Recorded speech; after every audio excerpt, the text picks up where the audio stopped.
La relación de un cristiano con el reino de Dios tiene muchísimo que ver con el día a día, con la forma como vive. De eso hablaremos el día de hoy.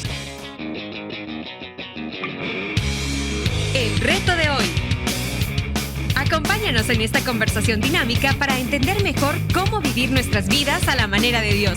Y toma el desafío para llevarlo a la práctica en tu vida diaria, aceptando el reto de hoy. Hola, ¿qué tal? ¿Cómo están? Somos Julio e Iván Contreras y te mandamos un fuerte abrazo, un mega saludo desde el reto de hoy, día jueves. ¿Cómo estás, Julito? Muy bien, contento. Te quité el jueves de la boca. Sí, pero muy bien, gracias a Dios, contento hablando esta semana de un tema que, como dijimos el día lunes, es un tema del cual se habla poco. Creo que no se piensa mucho, sí. Y yo, en la medida en que hemos ido avanzando en la semana, pienso que bien fundacional, fundamental, sí. Básico, elemental, medular, sí. No sé cómo decir, sustancial, y creo que deberíamos hablarlo más. Mira, y a mí me gustaría ahora partir de otra cosa. Partamos de la iglesia. La iglesia hace muchas cosas que las damos por sentadas, que son correctas, que son buenas, pero a veces no entendemos exactamente por qué lo hacemos. La razón principal por que compartimos la fe no es por el amor a las almas. Sí. Uno tiene que tener amor por las almas perdidas. Sí. Pero la razón principal y más básica es porque queremos ampliar el reino de Dios. Exactamente. Queremos persuadir a otros. Sí. Pues primero tiene que ver con Dios. Sí. Y también por el amor a las almas. Queremos expandir el reino de Dios. Sí. Es que creemos que al compartir el evangelio, las personas van a hacer lo que hicimos el día de ayer, sí. O sea, lo que explicamos el día de ayer. La persona va a renunciar a gobernar su propia vida, sí. Y entonces el reino de Dios va a gobernar a esta persona. Sí. La persona va a entrar al reino de Dios. El reino de Dios se va a expandir. Dios va a ser glorificado. La persona va a ser beneficiada, por supuesto, porque ahora ya no va a estar gobernándose ella misma. Sí. ¿Va a ser beneficiada? Sí, por supuesto. Va a ser beneficiada aquí, va a ser beneficiada por la eternidad. Entonces es un acto de amor hacia la persona. Pero lo que nos mueve es la gloria de Dios, porque Dios va a ser glorificado. Existimos para glorificar a Dios. Siendo canales para expandir el reino, primero que nada, y para transformar vidas. Para expandir el reino, no es una palabrita bonita que ahí cabía en la misión. No, esa es la misión de Vida Nueva. Ahora, y que creemos que con otras palabras, sí. De otro formato, de otra manera, ¿verdad? Sí. Dicho de otra manera, como lo quiera decir cada quien, pero debería ser la misión de cada iglesia, sí. Sobre el planeta. Y debería ser la misión de cada creyente. De cada creyente, sí. Miren, hacemos cultos, y algunos antes, ¿se acuerdan? Llamábamos cultos de adoración. Sí. Porque son cultos para Dios. O sea, de verdad lo que queremos que suceda ahí. Sí tenemos enseñanza, pero lo que queremos ahí es esto se lo ofrecemos a Dios. Alabamos, cantamos explicando los atributos de Dios, cantamos explicando los conceptos del reino, adoramos, para Dios. Sí. Yo voy a dar porque la iglesia, yo quiero colaborar con la iglesia. Sí. Yo voy a dar porque, pobrecito el pastor, yo veo que la iglesia, la camisa bien desteñida y yo quiero ver, yo veo que a veces no tiene para el combustible del vehículo, entonces yo voy a dar. No, damos para adorar a Dios. Sí. Lo que hacemos tiene que ver con esta idea de que Él es nuestro Rey, y a veces podemos, creo yo, tener el riesgo de estar haciendo todos estos elementos sin entender o sin hacerlo por la razón principal. Y la clave, una vez más, es el reino. Es el reino. Es la idea de entrar en el reino de Dios. Por eso, el mismo Señor dice, a mí no me interesa una persona que tiene una práctica religiosa si de verdad no tiene esa sumisión al señorío. Tú hiciste una pregunta ayer y yo no sé si quedó totalmente... se fue respondida de la forma correcta. Si hay salvación, si existe salvación sin la intención del señorío. Sí, porque qué bien hecha la pregunta. No sé si quedó bien respondida, pero la pregunta está bien hecha, porque creo que si la pregunta fuera si hay salvación sin sometimiento al señorío, yo creo que la respuesta es claro que sí, porque nadie se puede someter al señorío por completo. O sea, si alguien dice yo estoy totalmente sometido al señorío, yo haría una de dos cosas. Yo le diría, creo que no entendés de qué estás hablando o qué mentiroso eres. Sí. Porque Porque ya entiendo que no te has sometido al señorío. Porque la sumisión al señorío es santificación perfecta. Sí. O sea, hemos llegado al punto en el cual no pecamos. Sí. Y hasta donde yo entiendo, y cuando yo te digo en la mañana entrar aquí, Iván, y te vi algunas actitudes. Era por una galleta que me venía comiendo. Aquí públicamente quiero decir que Iván. Una galletita. Sí. Sí, y en chiquito lo decís, Sí, fíjate, era qué una barbaridad. galletita. Sí, qué Papá que barbaridad. traía 6 galletitas la galleta. Mira, pero yo estoy de acuerdo contigo. Que no hay nadie que no peque. Sí. Entonces no hay nadie que pueda decir yo estoy totalmente sometido al señorío de Dios. Yo soy el primero, ¿verdad? Ninguno de nosotros. Pero la intención al señorío, o sea, la renuncia, la disposición a decir yo no he gobernado bien mi vida, o sea, lo que decíamos ayer, o sea, yo necesito nacer de nuevo, yo no puedo controlar yo no puedo seguir en este desorden que he tenido hasta este momento, yo tengo que hacer un cambio global de mi realidad y tengo que entregarle al Señor todo lo que soy y estoy dispuesto a hacer lo que sea necesario. Ahora, ya a la hora de los cubos, como decimos en El Salvador, qué difícil es Sí, esto. claro. Mi carne se interpone y es un proceso. Es una batalla. Que dura toda la vida. En la búsqueda de la vida correcta. Yo entiendo esto. Pero creo que si no hay esa intención, si lo único que yo estoy buscando es un tiquete para ir al cielo, creo que no hay salvación. Ahora, tú dijiste algo ayer muy importante que creo que podemos hablar de eso el día de hoy. Que dijiste que esta sumisión, esta intención de someternos, porque la pregunta ayer era cómo entramos en el reino de Dios, es por medio de un nacimiento espiritual. Sí. Ahora, tú dijiste, esto debe venir acompañado y ocupaste la palabra justicia. Justicia, hablemos un poquito de Justicia, la idea de justicia es, la palabra justicia quiere literalmente decir rectitud. Hace unas semanas estuvimos aquí a Daniel. Saludos, don Dani. A Daniel Figueroa, muy bueno, muy bueno. Algunos todavía están masticando los conceptos que Daniel nos enseñó.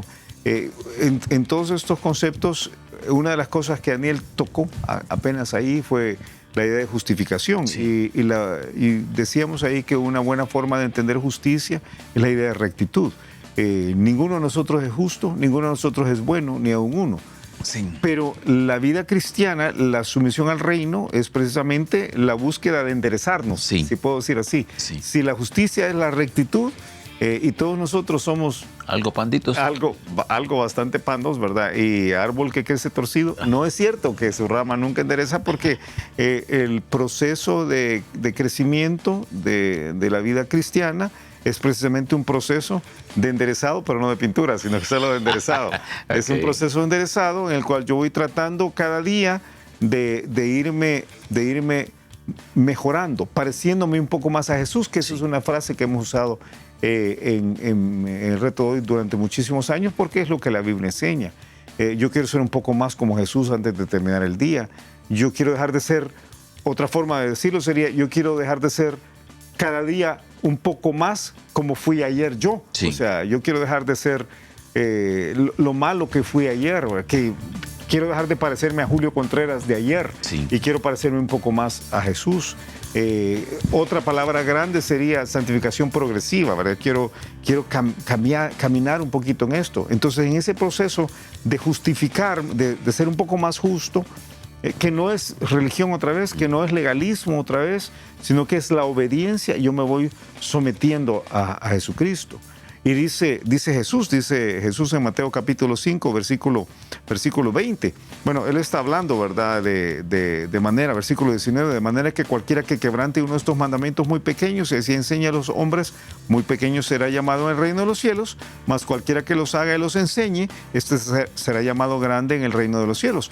Porque os digo que si vuestra justicia no fuere mayor que la de los escribas y fariseos, que eran religiosos y enseñaban todo, pero no la vivían, no entraréis en el reino de los cielos. Sí. Ustedes no pueden entrar en este sistema que yo voy a establecer, en este caso está hablando del reino físico de Jesús, si ustedes no viven como yo estoy pidiendo que vivan, Sí. si no tienen ese proceso de vivir una vida que se está, que se está mejorando, que está en el proceso de crecer. De mejorando desde el punto de vista, no moral, sino que desde el punto de vista de lo que Dios piensa. Sí, no moral. Aquí Porque hay mucho, es que aquí hay una confusión a veces. Muchos confunden el crecimiento espiritual con una vida más moral. Entonces yo antes decía malas palabras, hoy no las digo, entonces estoy más cerca de Dios.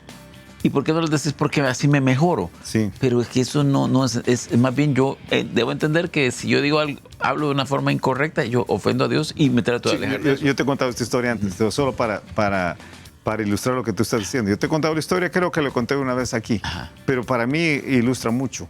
Conocí a alguien hace muchos años que cortejaba a una chica cristiana.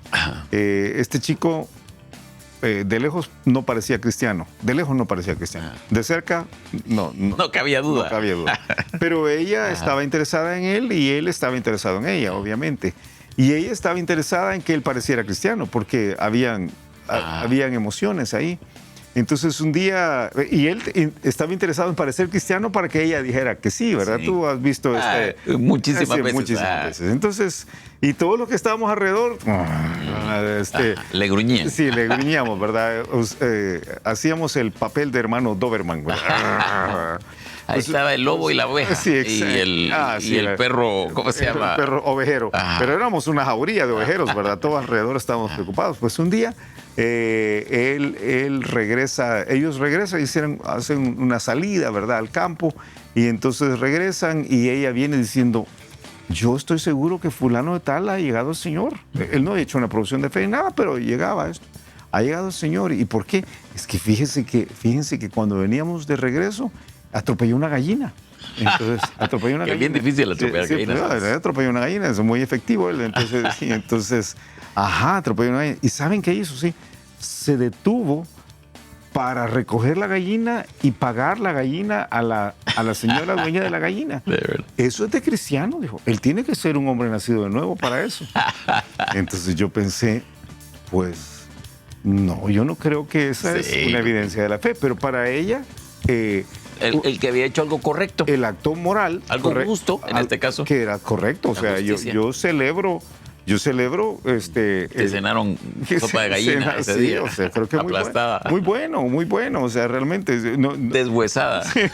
No estoy diciendo que fue malo lo que hizo. No. Pero eso no es evidencia de que él había entrado en el reino de Dios. O sea, hay una diferencia grande, para hacer tu punto, en un acto moral y en la cesión de la vida de una persona a lo que Dios quiere que uno haga por completo.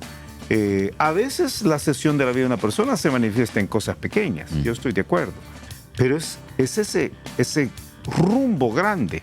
En Vida Nueva, por ejemplo, aquí déjame poner, yo estoy tratando de hacer mucho énfasis en que la Biblia dice, pero en Vida Nueva tenemos este proceso que llamamos discipulado, ¿verdad? Y entonces al final de la primera parte del proceso de discipulado, tenemos unas metas, y las metas tienen que ver con que la persona se conecte con la palabra de Dios, que se conecte con la comunidad, que reconozca que Jesucristo es verdaderamente Dios, ¿verdad? Y entienda que es Dios. Pero una de las 4 metas, es que tome la decisión de que haya un nuevo rumbo en su vida.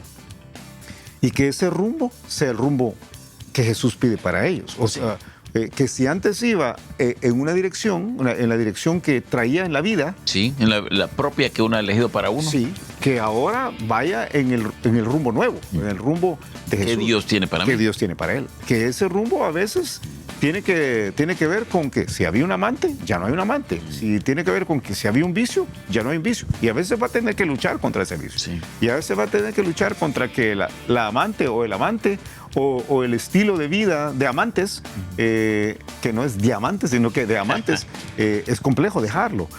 O que si no era un problema de amantes, pero era un problema de mentiras. Sí. O si era un problema yo no sé, ahora lo que tú querrás, ¿verdad? De avaricia o lo que sea. O de los internos, lo que tiene que ver con envidia, con arrogancia, con autosuficiencia, tiene que terminar. Ahora, no siempre quiere decir que ya triunfó sobre todos los pecados. No. Yo a veces digo... Comienza una lucha. Comienza una lucha, pero por lo menos ahora está en una lucha, porque antes no había una lucha. Antes la lucha era cómo lo hago mejor. O sea, cómo me salgo con la mía mejor. Sí. Cómo logro triunfar en este mundo en el cual estoy. Y algunas veces son cosas morales, son cosas que algunos pueden decir son correctas, pero están lejos tú sabes, a veces es superación, entre comillas, que realmente superación es bueno, pero realmente lo que ves, ¿entendés? Lo que hay más bien es codicia. Yo quiero tener una vida donde vivo para la plata y pues ya ahorita tengo mi negocio y me he forzado y he tenido...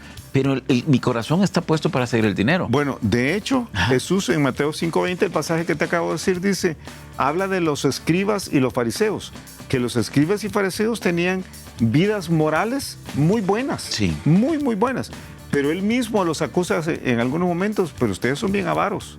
Ustedes tienen un problema de envidia. O sea, los problemas de ustedes son interiores. Y dice Jesús, si todos ustedes no tienen, le dice al resto de gente, su justicia si ustedes no fuera mayor, no es mayor que la de estos, y que cualquiera podría haber dicho, hombre, pero miren, son súper correctos. Sí, bien correctos, ¿verdad? O sea, miren cómo se visten, o sea, miren nunca una mala palabra, o sea, nunca se embriagan, o sea, pero que el problema no es eso, el problema es el rumbo del corazón. La justicia tiene que ver mucho con el rumbo del corazón. Mira, tengo una pregunta aquí porque hay una preocupación cuando viene, como vamos, de la práctica a la teoría, voy a decirlo así, ¿verdad? De la vida a la enseñanza de lo que Dios nos dice aquí. Tú sabes, hay muchos creyentes, muchos, por lo menos parte de miembros cristianos, miembros de iglesias o a veces personas que conoces en un trabajo que dicen, yo soy creyente, yo soy, y sé cuándo se convirtió, tal fecha me convertí, yo soy servidor, pero ves que no están tratando en todo de vivir. Yo entiendo que todos pecamos, a veces quizás una base, todos pecamos, pero algunos hay áreas que no tienen ningún interés en cedérselas al Señor. A veces llamamos creyentes carnales. Esta es una expresión que ha existido. Que yo conocí un pastor que decía, fíjate que yo creo que no hay exactamente creyentes carnales. Yo creo que los que son, como lo que yo acabo de escribir, realmente no son creyentes. Sí. Entonces, que es una preocupación. Sí. No todos los que vienen a la iglesia son creyentes. ¿Cómo crees que funciona esto si alguien no está tratando de darle su vida a Dios? Bueno, número uno, lo que acabas de decir. No todo el que se llama creyente verdaderamente lo es. Sí. Punto. O sea, yo creo que tenemos que entender que no todo el que se llama creyente verdaderamente lo es. Pero yo añadiría un punto B a ese. No tenemos el derecho de andar juzgando. Ok, ajá. O sea, sí, no es. No tenemos el derecho. Entonces, pero aunque dice, por sus frutos los conoceréis. Sí, los conoceréis, pero eso no quiere decir que yo tengo el derecho de llegarle a decir, mire, yo lo conozco a usted y usted no es creyente. Pero algunos de los que uno ve, uno puede decir, ese no es creyente. Yo creo que uno puede evaluar, pero yo tendría mucho cuidado, porque algunos hermanitos en Cristo son juzgólogos. Sí. Y hay que tener mucho cuidado, hay que tener mucho cuidado, ¿verdad? Pero uno tiene que entender que no todo el que dice ser creyente lo es. ¿Cómo podemos saber? Pues, y cómo dice Jesús que se puede interpretar, si puedo decir esto. Bueno, él lo dijo, Lucas 6:46, ¿por qué me llamáis Señor, Señor y no hacéis lo que yo os digo? O sea, hay una parte que es sumisión al señorío, ¿verdad? También hay otro pasaje que dice, no todo el que me dice Señor, Señor entrará en el reino de los cielos, sino que el que hace la voluntad de mi Padre. Exactamente. Entonces, creo que hay una parte aquí que tiene que ver explícitamente con la sumisión al señorío. Creo que hay dos tipos de carnalidad. Creo que hay creyentes que caemos, ahora voy a meterme yo ahí, creo que hay creyentes que caemos en problemas de pecado y de carnalidad de cuando en cuando. Y si hay alguien que me dice, yo nunca peco, tengo un problema, ¿verdad? Ya está pecando por mentiroso. Todos nosotros. Entonces yo creo que de vez en cuando, ¿qué debemos hacer los que hacemos eso? Debemos arrepentirnos inmediatamente y debemos confesar nuestros pecados al Señor y debemos